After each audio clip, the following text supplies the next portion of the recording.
We have made a little bit of progress off camera. We've taken our saddlebags off. We're working on removing our airbox right now. In order to get this removed, I need to go ahead and remove my exhaust so I can have enough clearance to get my airbox out. Once I've got my airbox out, I can work on disconnecting my carburetors. The other thing I went ahead and got done is I've already got all 6 of my bolts removed from my valve cover here. So we'll pull that off, we'll take a look underneath, and we'll do a valve clearance check. All right, so we've got our bolts removed, we've got our hose disconnected.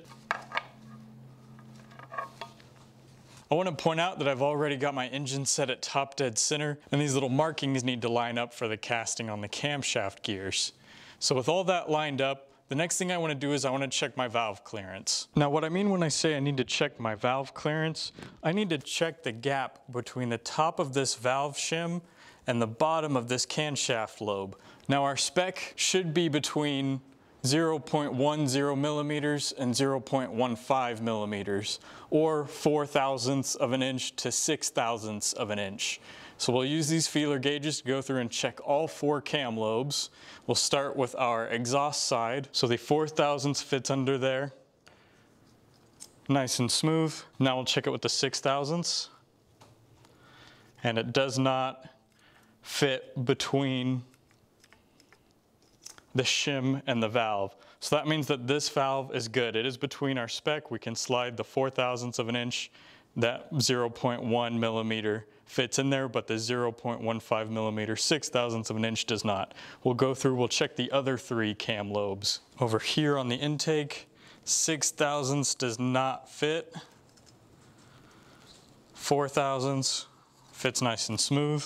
4/1000ths fits in that gap. 6/1000ths does not. So that camshaft feels good. And 4/1000ths does not fit. 0.1 millimeter, that does not fit. So that gap is too tight on that side of the intake. So that means that we'll need to get a new shim for the intake valve. So I'll get that ordered. I've already talked to the owner. He wants to go ahead and get that done. But in the meantime, I'm gonna continue working on this airbox. I've loosened up this clamp on my exhaust, so I've just gotta loosen the exhaust from the frame on the other side.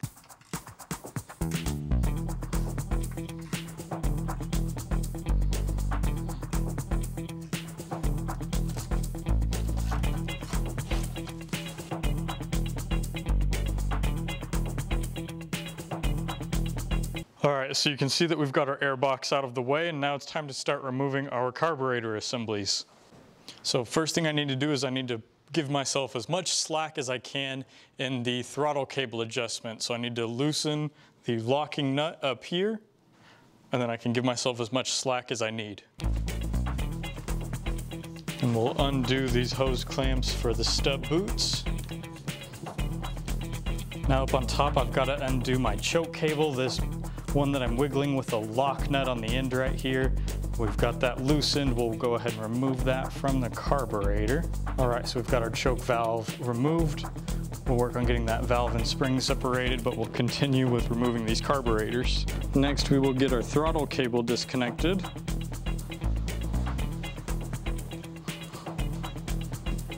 There we go. All right, and with all of that disconnected, we've got our carburetor assembly up and out of the way. Let's take it over to the table. All right, so here on the table, we've got our carburetor assembly. We'll go ahead and we'll remove this fuel intake hose. We'll get this vent hose disconnected, this drain hose, and this is part of the adjustment. So we'll go ahead and get these extra hoses off.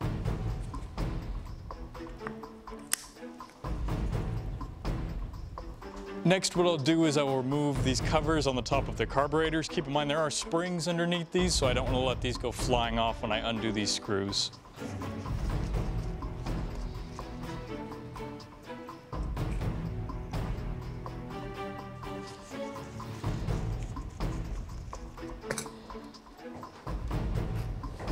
Now we've got these rubber diaphragms inside of here, and we need to be careful because we do not want to tear these.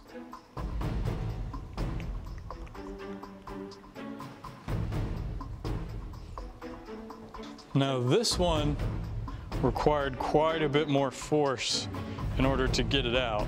All right, so now that we've got our jet needle assembly removed, we'll flip it over and we will work on removing the float bowl covers.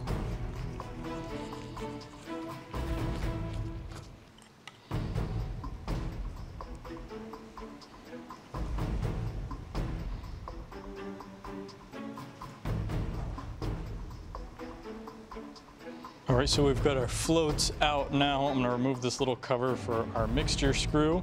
Now, just before I remove my mixture screw, what I'll do is I'll turn it all the way in until it seats, and I'll keep track of the number of times. So that way when I go to reassemble this carburetor, I'll know how many screws to turn it back.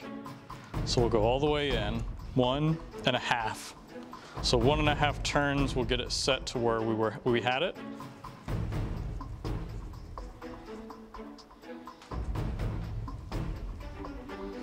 All right, and you can see there, we've got our mixture screw out.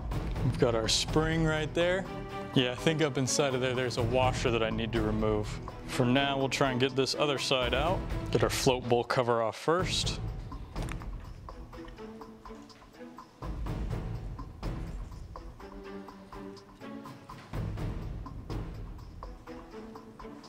And we'll do the same thing with this mixture screw. I'll screw it all the way in, count how many turns. 1 and about 1/4 turn, so pretty close to the other side. Now we'll go ahead and remove it all the way. Get our mixture screw out of this side, get our spring, and we'll have to get those little washers out next. Now this is the washer that I was trying to get out. Keep in mind how small these are. So you really want to make sure you get all of these out. Like I said, there's one for both mixture screws, and there's also a little O-ring that sits back behind there that we need to remove. So I'll get that out next. And I got my second mixture screw washer out. Now to see if we can get those little O-rings out of there. Now these O-rings can be pretty tricky to get out of here just because of how small they are. So this will take me a minute to fish it out. Now you can see that this O-ring right here is very, very small. You want to make sure that you get that out, and we are going to get a new one replaced. I'm working on removing my idle jet, which is the smaller of the two jets, and it sits a little further down there into the carburetor. So we'll go ahead and get a long flathead screwdriver and get those out. Here you can see we've got our idle jets out. We'll get these moved off to the side. Now that we've got those idle jets out of the way, we can go ahead and remove our main jets.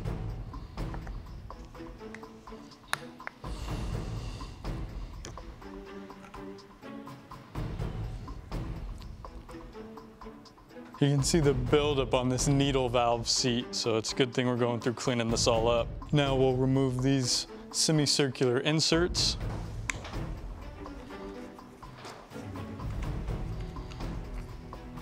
This one is definitely fighting me a bit more than the other side. This side just slid out. And you definitely want to be careful with these because they're plastic and you don't want to break them or scratch them.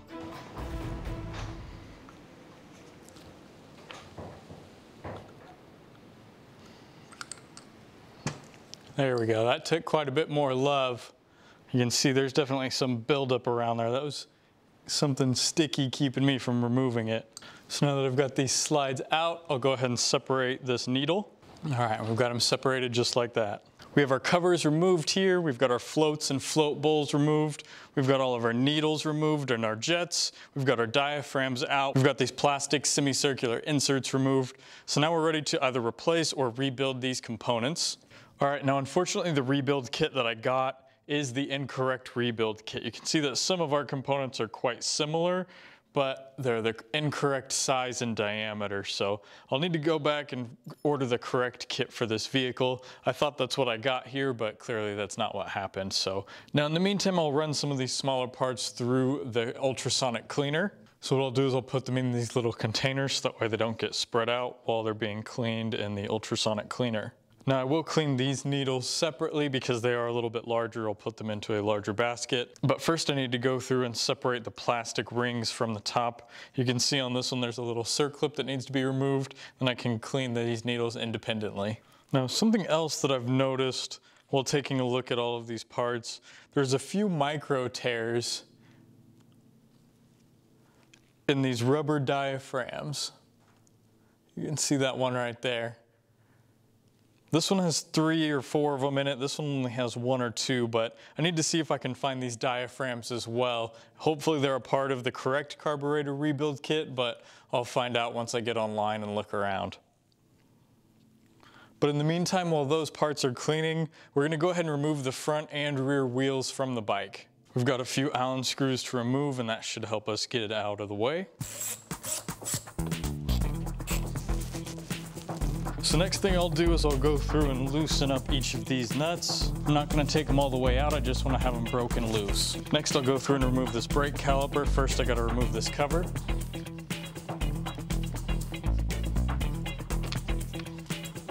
Before I take off my brake caliper, I want to go ahead and break loose the wheel bolt. Now we're ready to go through and remove our brake caliper.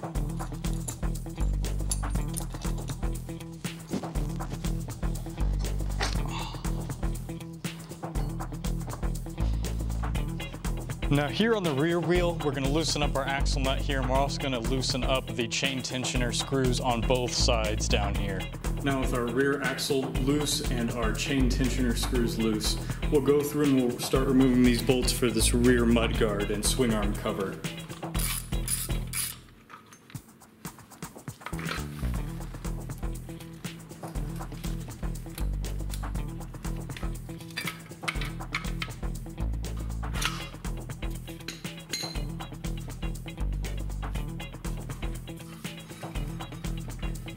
We've made a lot of progress on the 1997 BMW F650 today, so I think this is where I'm gonna call it. I'm gonna get another round of parts ordered. We'll get a couple new tires on it and we'll go on from there. So in the meantime, I wanna say thank you all for watching. I really do appreciate it. Stay tuned for more updates on this BMW as well as that 81 Honda. We've also got the last video of our DeLorean repair to look forward to before it heads off to its new home.